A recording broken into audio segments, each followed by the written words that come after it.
So yun guys, good morning.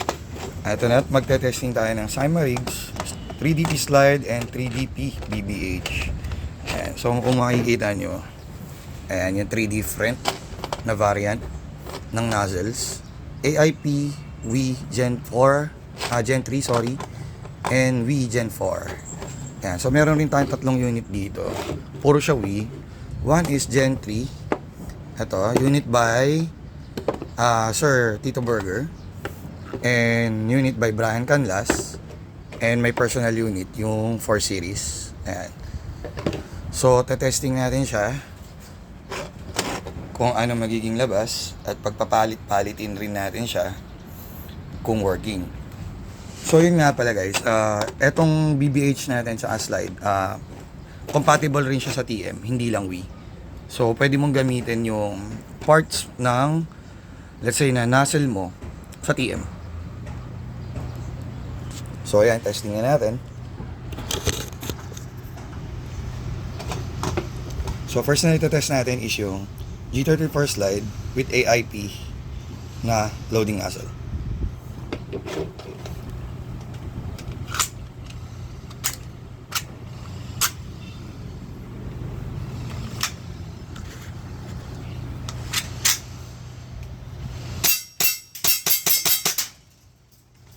Okay. Next test.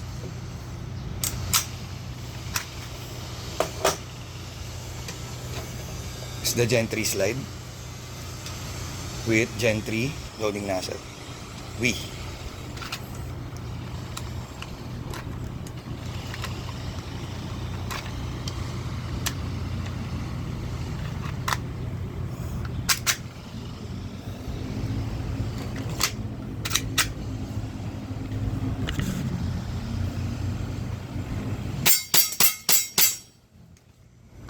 Next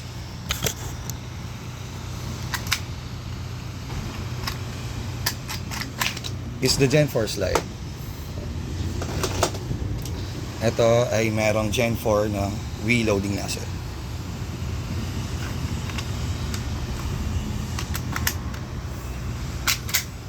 Wala na tayong bala, so switching na tayo.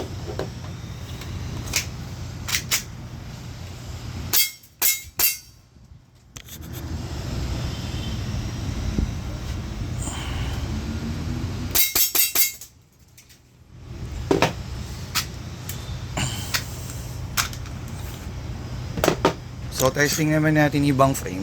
So na-testing na natin sa first edition. So mag-testing naman tayo ng Gen 3. Gen 3 frame. So this is Gen 3 V. So testing natin yung pinaka-slide niya.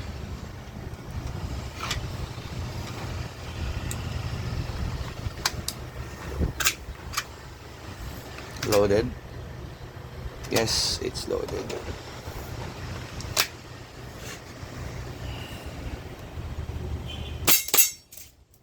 Ang bala, change.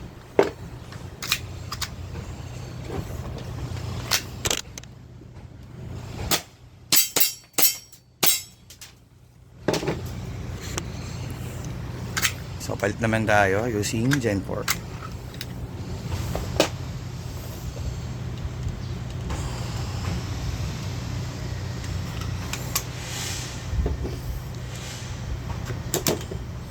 Check.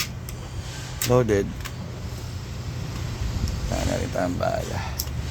So kargahin na natin ang babies.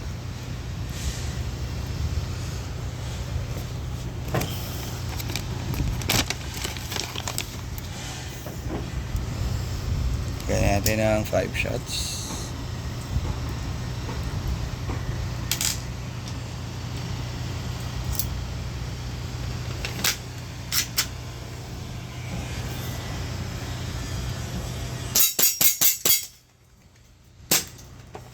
All empty. So yun, baklasin natin. So yun guys, na-testing na natin. So makikita nyo na fitted siya sa iba-ibang klaseng generation ng frame.